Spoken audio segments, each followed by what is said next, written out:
Let's get it rolling with the Rose Bowl, and a tough act to follow for this year's edition after a 93-point shootout last year. But thankfully, one half of that showdown is back for some revenge. It's Utah and Penn State, two top 15 teams and two top 20 offenses. It's what we like to see, and we also like to see these guys talk about their respective teams.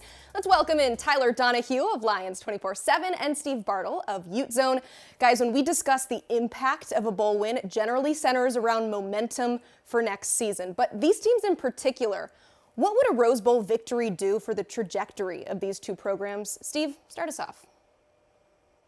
Yeah, I think it's been huge for Utah coming off of last year's Pac-12 title and Rose Bowl berth, and one of the most incredible games and performances we've seen in the Rose Bowl in recent history with, the epic performance against Ohio State. That's really propelled Utah forward this season, where they've now repeated as Pac-12 champions and will now make their second trip to the Rose Bowl. So with their second Pac-12 championship win, with their 47-24 victory over USC, that's really propelled a lot of momentum for Utah on the recruiting trail. They've been on quite the hot streak. They've added 7 commitments over the last week since that Pac-12 title game, and are now sitting on a top 20 recruiting class. So there's a lot of momentum for Utah, and they are fully focused on this Rose Bowl and potentially getting that win against Penn State, avenging that loss to the Big Ten Conference last year against Ohio State. That's where this team's focus is. They are fully determined to get that win in the Rose Bowl game this year. Considering the fact that Penn State won 11 combined games the last couple of seasons, getting to win number 11 here in 2022 would be massive. It's where James Franklin thinks this program belongs. It would be a 4th time in 7 years getting to that 11th win. Have not won the Big Ten championship since 2016, which is the last time they were in a Rose Bowl. An epic, dramatic shootout that made Sam Darnold a lot of money, ultimately helped make Saquon Barkley a lot of money. It would be a signature win for them. There's no doubt about it. Playing a top 10 opponent, James Franklin, that's kind of a strike against him in his resume. He's done a lot of good things here with the Nittany Lions, but victories against top 10 opponents have not come in bunches, and it's been a while since they got one. Here's a chance to do it against a Utah team that looked great on a national stage in the Pac-12 championship against a respected USC squad. There's going to be opt-outs that may dilute some of this matchup at the end of the day, but ultimately 11-2 finish for James Franklin and what he has working with the younger foundation of this roster, it would say a lot and would give them some ammo when they go to hunt for the transfer portal and maybe finish off this recruiting class with some top pickups this winter. Yeah, Tyler, you said it. You can't talk Bulls, unfortunately, without talking opt-outs. Just a reality of the situation nowadays. A few between these two teams. No Tavion Thomas or Dalton Kincaid for the Utes, and Joey Porter Jr. also looking ahead to the NFL draft. So, guys, what is the impact of these losses? Let's start with Penn State, Tyler.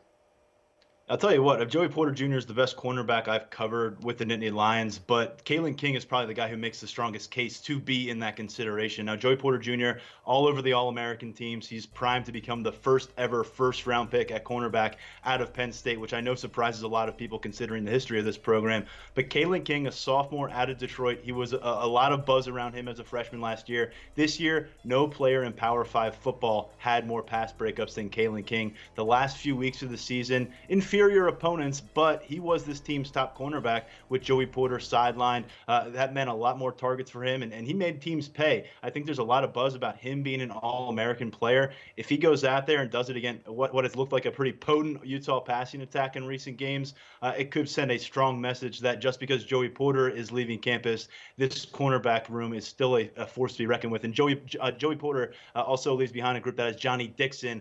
The transfer who came in last year from South Carolina, has played very good football. He's going to be the starter opposite of King. Yeah, and for Utah, there's a few guys that have opted out. Obviously, you mentioned Tavion Thomas, who opted out even before the Pac-12 championship game due to an apparent toe injury.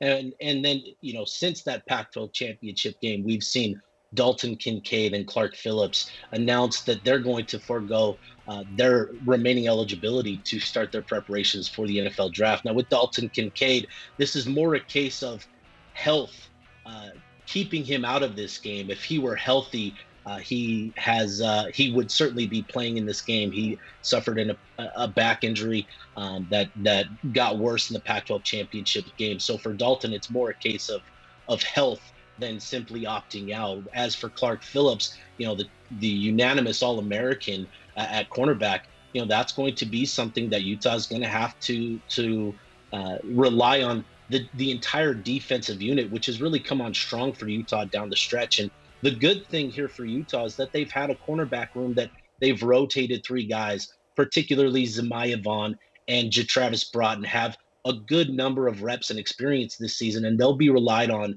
in this game against Penn State. So you're feeling good about the cornerback position. And then with Dalton Kincaid at the tight end position, Utah has fully embraced the impact and role of the tight end position. They've got a good amount of depth. Look for Thomas Yasmin, the former rugby star out of Australia, to continue to be a source of production for Utah, as he's been over the last month, where he's been reliable for a big explosive play of 40 yards in consecutive games down the stretch for Utah. So look for Thomas Yasmin to be a player that Utah leans on in this Rose Bowl game at the tight end position, as well as Logan Kendall, who has been kind of the workhorse, the blue collar guy, the guy that does the dirty work at that position. So Utah's going to be okay with some of the opt-outs that they've had, and certainly they're going to need a total team effort on the defensive and offensive sides of the ball. And bowl games are great for looking to the future, and we'll see some guys step up that you'll see play a lot next season. So for the players who do suit up in this matchup, who do you anticipate the X factor will be, Steve? Yeah, I think the big one for Utah is running back Jaquindon Jackson. Emily, obviously you mentioned Tavion Thomas opting out, and Jaquindon Jackson has emerged as a big play guy for Utah in the last couple games. He's ran for over 100 yards against Colorado and ran for over 100 yards against USC in the Pac-12 title game. He's become an explosive playmaker at that running back position and a really good complement to the other running backs in the room. And what's wild about Jaquindon Jackson is that he actually started the season as a quarterback. He was in the backup, the battle for the backup position behind Cameron Rising. He made the move to running back in about week 4 of the season. And so his progression, his development over the course of the season has been remarkable. And he's going to be a player that Utah utilizes and relies on for production and potentially some big plays and momentum generating plays for Utah in this Rose Bowl matchup. I'm going to cheat a little bit here and stick with the freshman trio. They've got 2 running backs who've gone over 1,000 yards from scrimmage, and Nick Singleton and Katron Allen. They've combined for 22 total touchdowns. Oh, by the way, this is a running back room that didn't feature a single 100-yard rusher in any of the 13 games last season. So they've completely revitalized this offense and what they're capable of accomplishing. Nick Singleton, a home run hitter. You've seen long-distance touchdowns on the road in SEC action. That was a big opportunity to welcome him to a national stage at Auburn. Really a key moment here. I think you saw it from Saquon Barkley back in January of 2017, maybe here in January of 2023. It's Nick Singleton introducing himself to a lot of viewers across the nation. And then across the ball, Abdul Carter, no Power 5 player finished the regular season with more tackles for loss. He had 10.5, and he was tied for the league lead among Power 5 players, a freshman, 6.5 sacks. This is a guy who has drawn comparisons to Micah Parsons since preseason camp, and now we know why with a 12-game sample size. He very well may be finishing his freshman year as the most feared component of this Penn State defense, and it's a pretty darn good unit.